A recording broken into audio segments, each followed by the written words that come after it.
All compressed air contains some moisture, so the best way to protect your air tool is to lubricate them on a daily basis.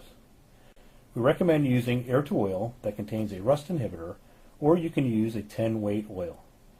Several drops of oil should be added to the tool inlet, then the tool should be run for about 10 seconds.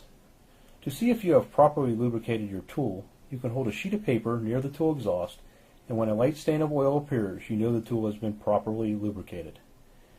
If a tool is a continuous running tool like a grinder, it should be lubricated throughout the day. For most intermittent usage tools like impact wrenches and ratchet wrenches, lubricating 1 to 2 times per day should be enough. If you are putting tools away over the weekend or a longer period, lubricate them generously, then run them for 10 to 15 seconds and store in a clean, dry place to prevent corrosion. Click here to stay updated on all the AIRCAT